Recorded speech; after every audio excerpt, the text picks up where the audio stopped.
Assalamualaikum warahmatullahi wabarakatuh. Kami dari kelompok 2 yang beranggotakan pertama yaitu saya Nurul Faiza dengan NIM 262201, saya Utari Aulia Putri dengan NIM 262204, dan saya Fitriyanti dengan NIM 262209. Kami dari kelompok 2 akan mempresentasikan tugas konseli karir dengan materi yaitu konsep dasar teori dan fakta. Assalamualaikum warahmatullahi wabarakatuh. Saya Utari Aulia Putri dengan NIM 262204 dari kelompok 2 akan mempresentasikan tentang pengertian teori trait and faktor. Secara bahasa, trait dapat diartikan sebagai suatu ciri-ciri karakteristik yang dimiliki oleh seseorang atau individu. Sementara faktor adalah tipe-tipe syarat-syarat yang dimiliki oleh suatu pekerjaan atau suatu jabatan. Teori dan faktor memiliki asumsi bahwa kecocokan antara teori dan faktor akan menghasilkan atau menimbulkan keberhasilan dalam suatu pekerjaan atau karir seseorang. Begitu juga sebaliknya. Ketidakcocokan atau kegagalan dalam mencocokkan teori dan faktor akan menimbulkan kegagalan dalam pekerjaan seseorang atau karir seseorang. Sebagaimana di sini yaitu teori trait dan faktor adalah pandangan yang mengatakan kepribadian seseorang dapat diluluskan dengan mengidentifikasikan sejumlah ciri sejauh tanpa dan hasil testing psikologi yang mengukur masing-masing dimensi kepribadian itu. Konseling teori dan faktor memiliki pandangan sama terhadap alat atau tes psikologis yang digunakan untuk mendiagnosis ciri-ciri karakteristik kepribadian seseorang yang itu memiliki relevansi terhadap keberhasilan atau kegagalan karir, pekerjaan atau program studi. Warahmatullahi wabarakatuh. Perkenalkan, nama saya Nurul Faiza dengan NIM 262201. Saya akan menjelaskan tentang trait and faktor, yaitu kelebihan dan kelemahan konseling.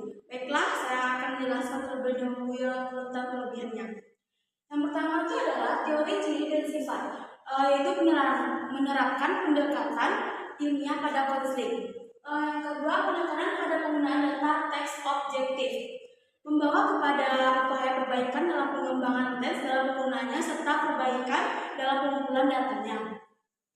Yang ketiga itu adalah penekanan yang diberikan kepada diagnosis, yaitu mengandung nama sebagai suatu perhatian terhadap masalah dan sumbernya, mengarahkan kepada upaya mengkreasikan teknik-teknik untuk mengatasinya. Yang keempat adalah penekanan pada aspek kognitif, yaitu upaya menyeimbangkan pandangan lain yang lebih meningkatkan afektif atau emosional. Saya akan melanjutkan materi tentang implikasi teori dan faktor. Teori trait and faktor menawarkan sejumlah implikasi bagi para konselor, antara lain yang pertama yaitu karena individu memiliki sifat dan hubungan dengan pilihan okupasional yang dapat disebut. Jadi konselor dapat membantu individu dalam memahami dirinya, bahkan minat dan lainnya. Yang kedua yaitu karena okupasi dapat digambarkan menurut tugas menjadi tidak asing dengan tugas okupasional. Jadi konselor dapat membantunya dalam mempelajarinya sehingga dia dapat membedakan dan menggambarkan okupasi. Yang ketiga yaitu mempelajari bagaimana mengumpulkan, memahami, menerapkan informasi. Maksudnya yaitu mempelajari bagaimana mengumpulkan, memahami dan menerapkan informasi tentang dirinya dan dunia pekerjaan merupakan suatu hal yang penting dan pokok untuk mengambil keputusan. Jadi konselor dapat membantu konseling tersebut untuk mempelajari keterampilan. Terima kasih. Dah. Assalamualaikum warahmatullahi wabarakatuh. Saya Fitriyanti dengan NIM 262209 akan menjelaskan materi asumsi dasar teori dan faktor. Williamson merumuskan asumsi yang mendasari trait and faktor yang dianut dalam teori konseling, yaitu 1. Setiap individu mempunyai sejumlah kemampuan dan potensi, seperti taraf intelijensi umum, bakat khusus, taraf kreativitas, wujud minat, serta keterampilan yang bersama-sama membentuk pola yang khas untuk individu tersebut. Yang kedua yaitu pola kemampuan dan potensi yang tampak pada seseorang. Kemampuan dan keterampilan yang ada pada seseorang dituntut